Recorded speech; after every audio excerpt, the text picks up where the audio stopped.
think pregnancy loss lives in a very unique space where it is medically low acuity, meaning it's often predictable, mostly non-life threatening, usually resolves, on a pretty set path and in a pretty standard way with, frankly, minimal intervention in a lot of settings. But I say emotionally, it's very high acuity, right? So it has echoes and effects on our mental health states, on our work, our life, our relationships, our health for months, if not years to come, and even our future pregnancies and beyond that. And so there's fundamentally this mismatch between how the medical system views pregnancy loss and how it's actually experienced. Welcome to the Motherhood Clinic, a podcast about caring for mothers after childbirth, led by clinical experience and real-life stories. If you're a new mom and ever asked yourself, is what I'm going through normal? Should I be worried? Or who should I ask for help? This podcast is for you. It's for anyone navigating those early weeks, months, or even years after having a baby. Each episode brings together voices from across the motherhood journey, from clinicians, experts, and mothers from all walks of life. We're here to help you feel more empowered in your unique motherhood journey. We believe in a better start to motherhood. Melissa, thank you so much for joining us on the Motherhood Clinic. I'm trying to remember where we first met. I think I might have been over LinkedIn, but it's one of those great places to really just meet some great people, right? Exactly. LinkedIn is the great matchmaker. So I've met some great folks, including yourself, via the platform. The reason we first got in touch is the businesses that we are both building are in women's health. Yeah. And we want to talk today around the theme around the acuity gap. And we'll talk a bit more at length about what that is. But in the first instance, I wanted to allow you to, one, give yourself an introduction, but then maybe, Melissa, give us a bit of the context and a bit of a scene set for this conversation. So we want to talk about what is the acuity gap? Why does it exist? Coming from your perspective, can you give us a bit of an intro to this conversation, and two, just a bit of a scene set? That'll be really great. So Melissa, over to you. Sure. Happy to do so. So I am American by birth. I live over in the Netherlands now.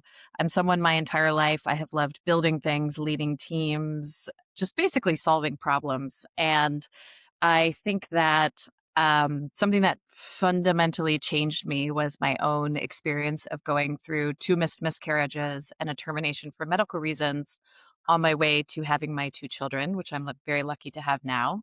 And I think for any high achieving type A folks out there, we're always a bit confounded with the pregnancy journey because it's probably our first experience of something where, working really hard and doing your best and trying everything still means things are outside of your control and your experience is outside of your control.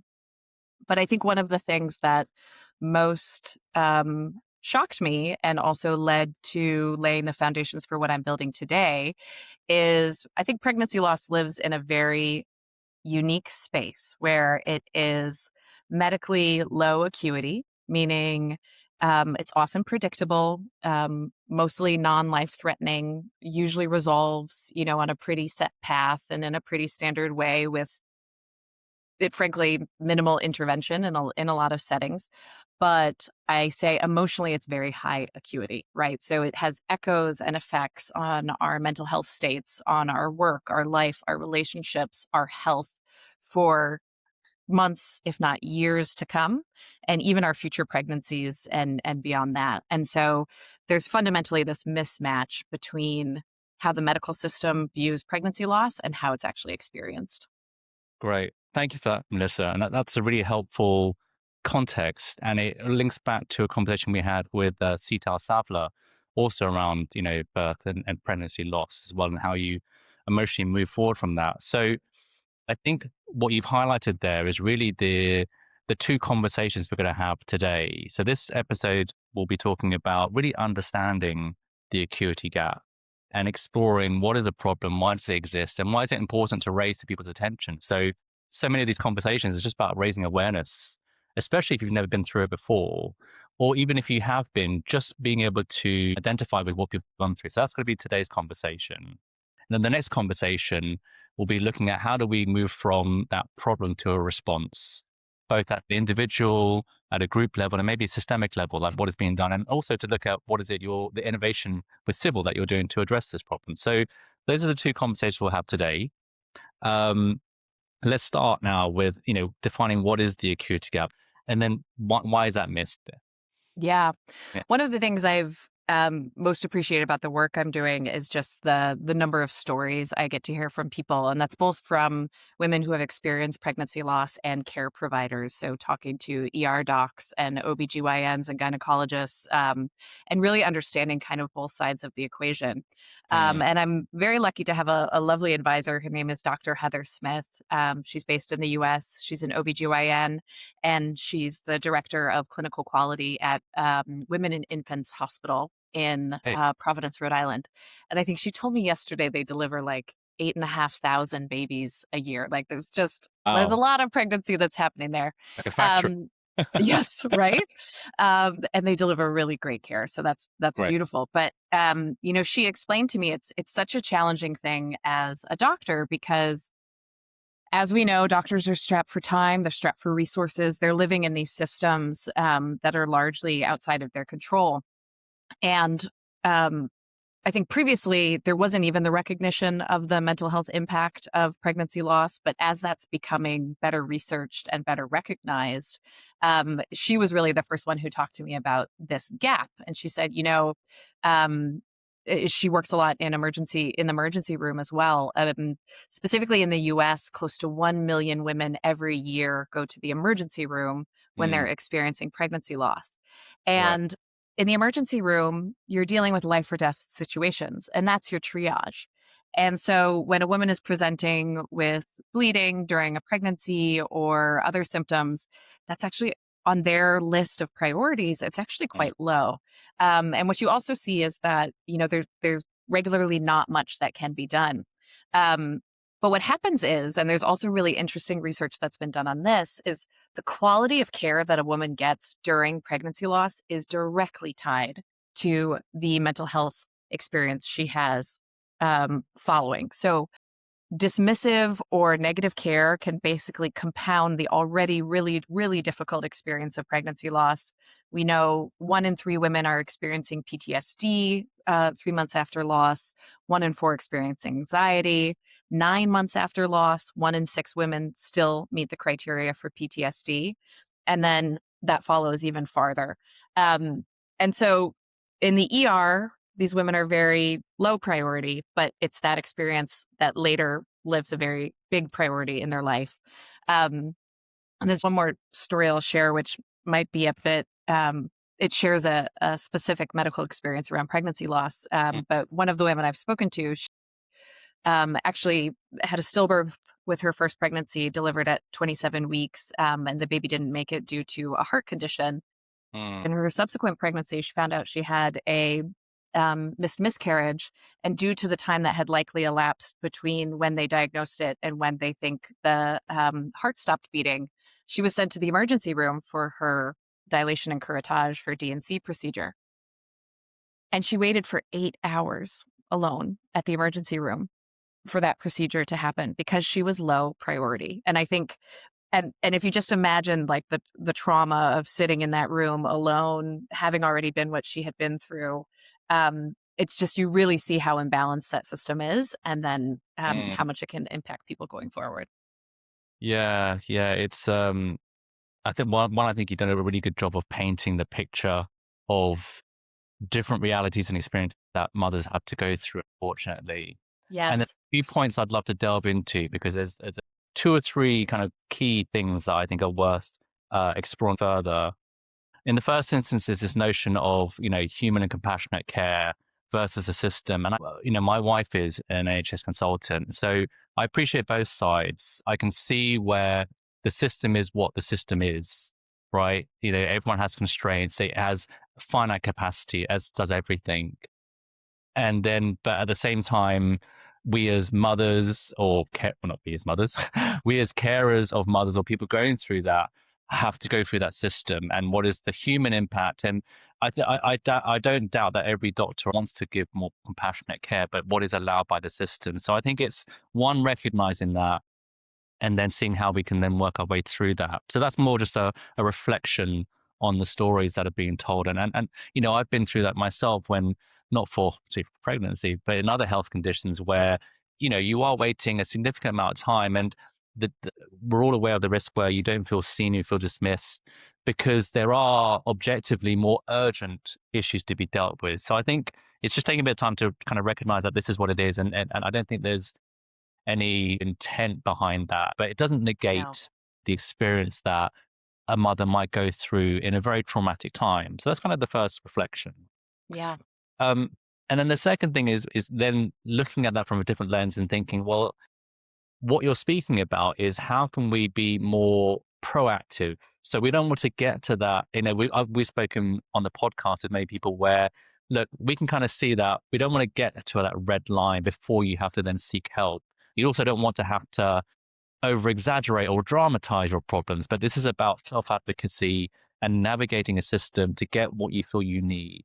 Because otherwise, we're both recognizing that you're just shifting that problem down the road. So whilst it's not a critically urgent issue right now, I don't want us to wait till I've had 6 months of PTSD or depression to feel like now I deserve that care. So this really is, I think, highlighting the key issue, which is how do we empower people to navigate the system and get the care they want when they feel they do, because they're presenting themselves as people that do want help. And I think one of the biggest issues that we have, particularly for mothers, is that they don't self-present, right? So we are addressing to people that are self-presenting, but aren't being necessarily seen because of the system dynamics. So where I'd like to go next is thinking about, okay, what do we do with that? What is the system designed for? What does it do well?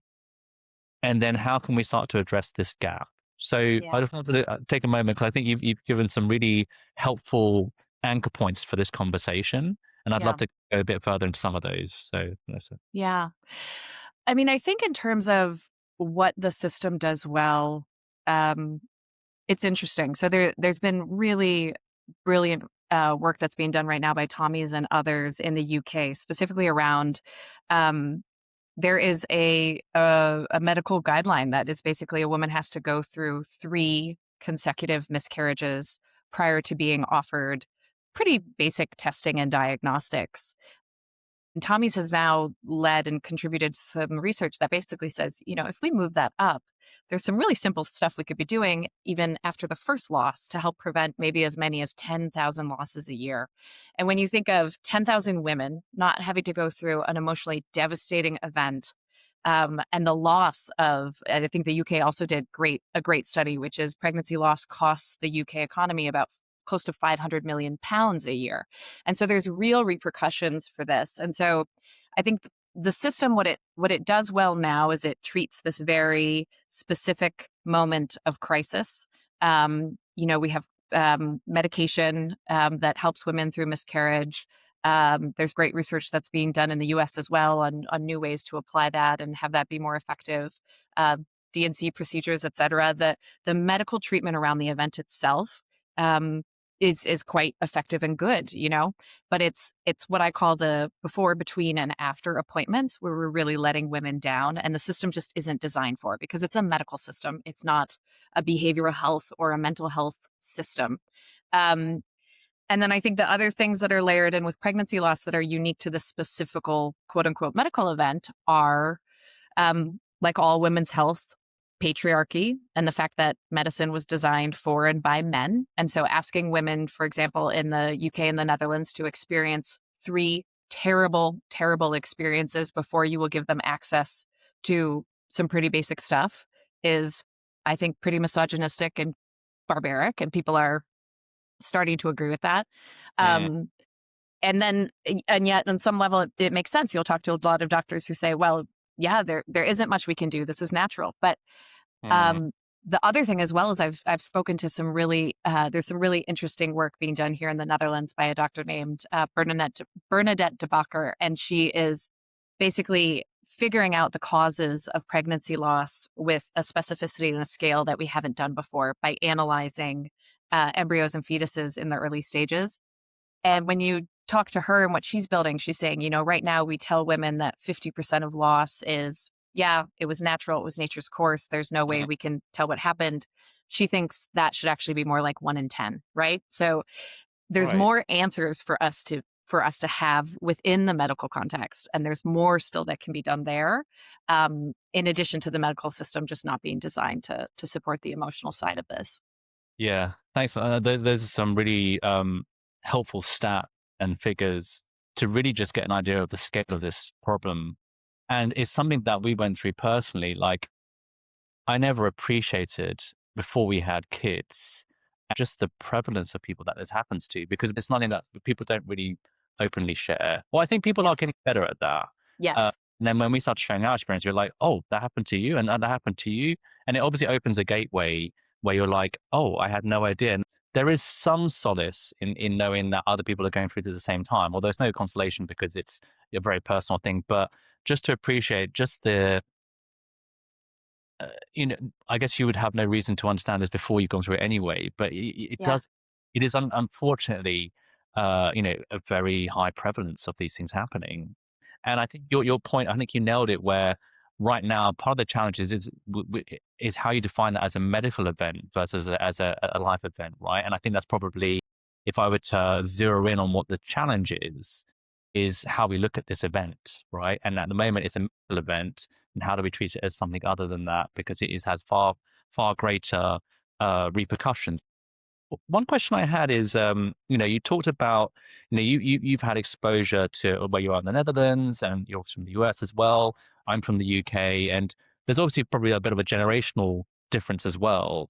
What do you think are there differences, do you feel, in how, you know um, pregnancy loss or miscarriages is treated culturally, do you think, or over time? Are you seeing any shifts, or do you think actually, you know what, it's more the case of, look, this just isn't fit, and we still need to move things? Do we see differences, or people doing that better or differently around the world? Yeah.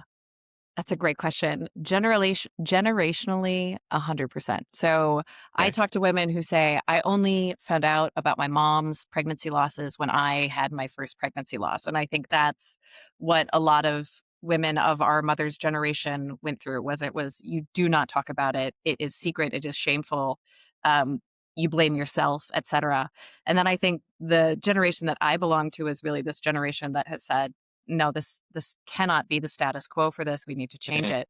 Um, and I, as a 40-year-old woman, am now engaging on TikTok because I have a startup and I need to do marketing. Yeah.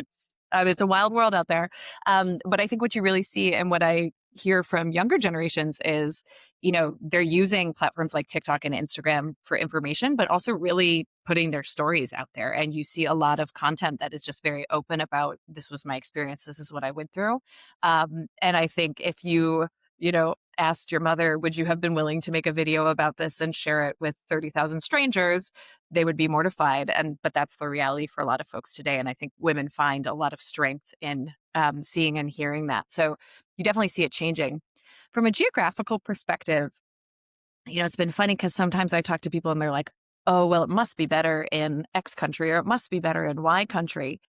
And it's not. Like, Mm. the I dare say, at the risk of saying a curse word, shitty care is somewhat universal in this experience, where I've talked to women from tens of different countries, and Mm.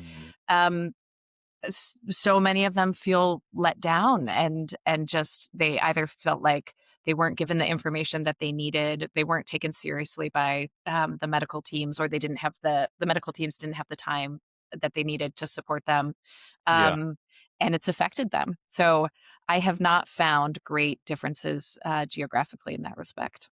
Yeah.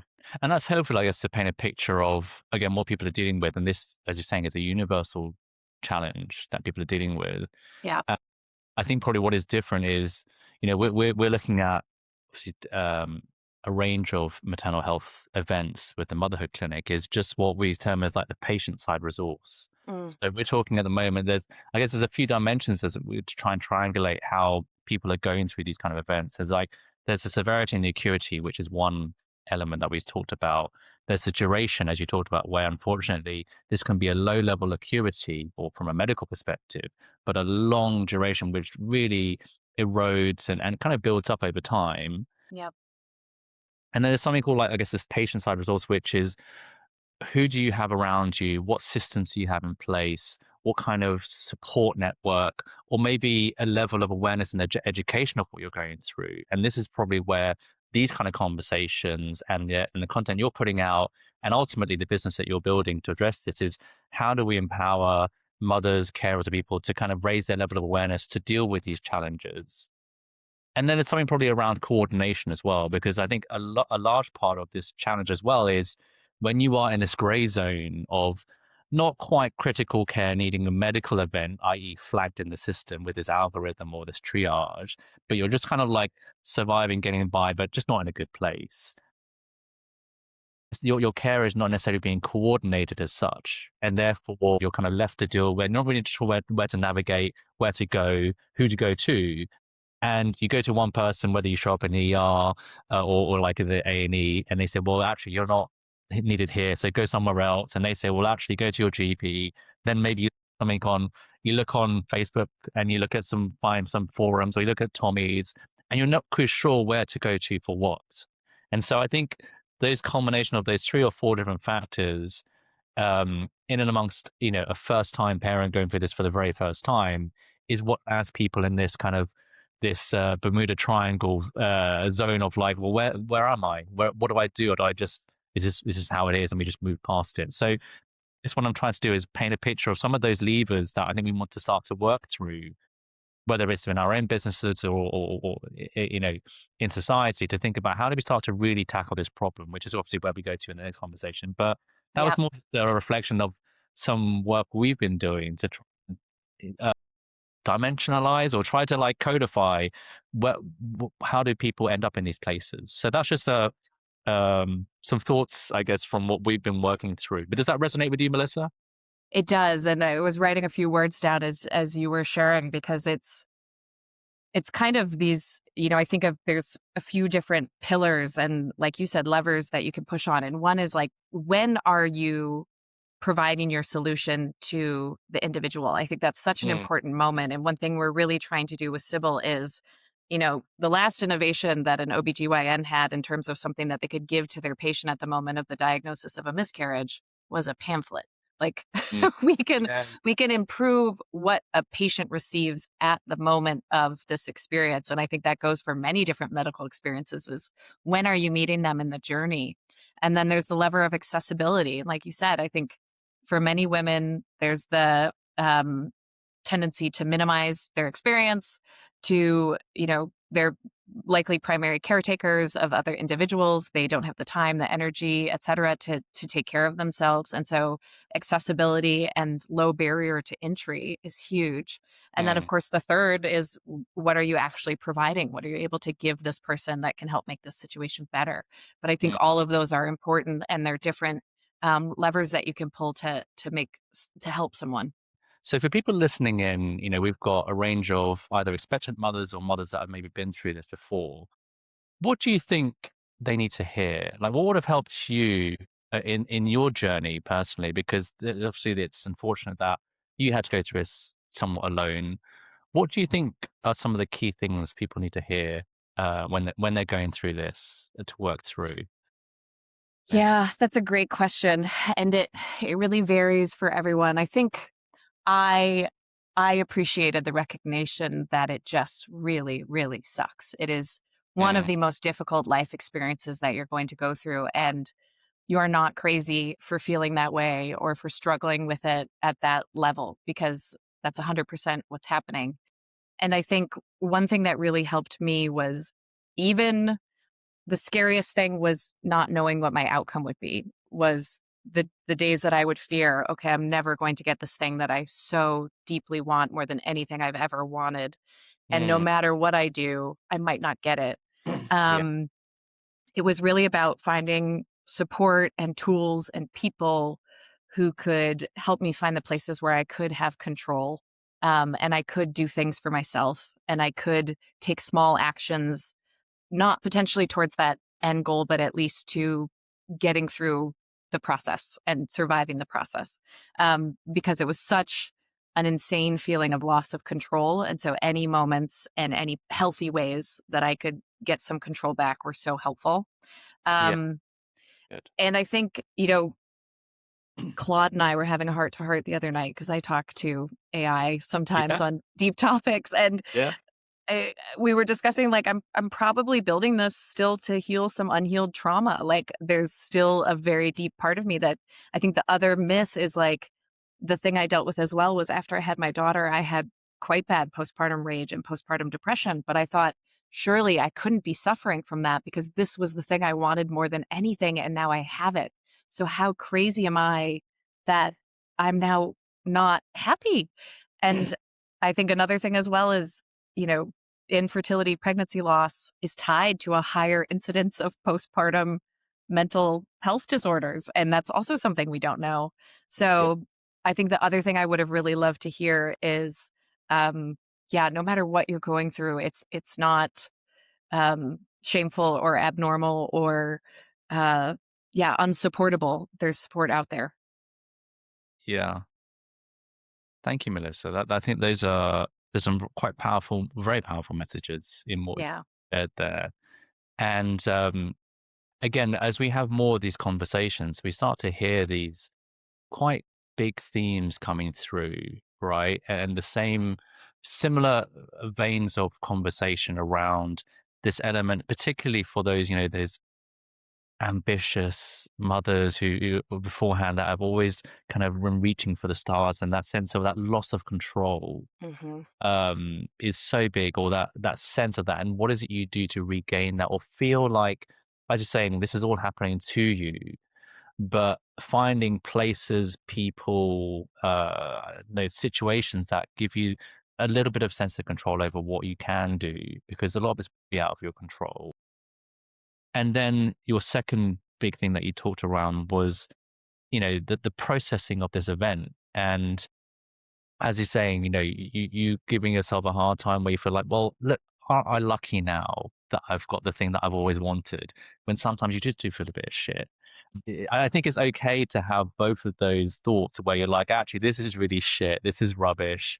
I don't want this. I want to have my Friday nights back and go out and do my own thing, right? I don't want to Yeah. be What have I done? it double handing these nappies and shit like this, right? But to also feel like actually I am quite lucky. So both of those exist. Both of those are correct, and both of those are real. And it's not that one usurps the other, but that level of acceptance that helps you to then process the event. And everyone's going to be different, but it's raising the awareness that it is okay to get help, and actually most people would benefit from help. And how do you um, almost preserve time and money and resources to address these things? Because another big thing we hear is that mothers find it difficult to get permission to address these things. And our hope in these conversations and with the innovations that we're building is that we start to raise that these are normal events. That's probably a key thing I would say from our side is these are normal events that happen to everybody. Unfortunately, um, you might go through life and maybe not have to experience it, which is great. But when it does happen, certainly when our experiences, it can feel absolutely abnormal, and it can feel like, why is this happening to me? What's wrong with me? And again, that's probably the risk and the danger, because we often do this in isolation, right? Because you're not talking to other people about this usually. You're not Right. going through it with other people. It's happening to you. So part of this conversation is raising that awareness that actually these are normal events, and you are normal to feel this way, and it is also normal to get support for issues that you would otherwise do in other realms of your life. So that's probably more of a reflection, I think, from identifying with part of your story, Melissa, of what you're going through, and hearing, I guess, the wisdom in some of the things that you would have wanted yourself to hear when you went through it as well. So that's kind of more like a connection, I think, between what we're hearing through these kind of conversations now. So hopefully what we're doing in this conversation, Melissa, is shining a light on things that may not have always got the attention they deserve, or certainly when you went through it, weren't really as visible. But if we step back from this, right, because in the next conversation, we're going to go to what can you do about it? Like we've hopefully addressed part of the problem, but what would you think would be some of the key take homes you'd want people to hear?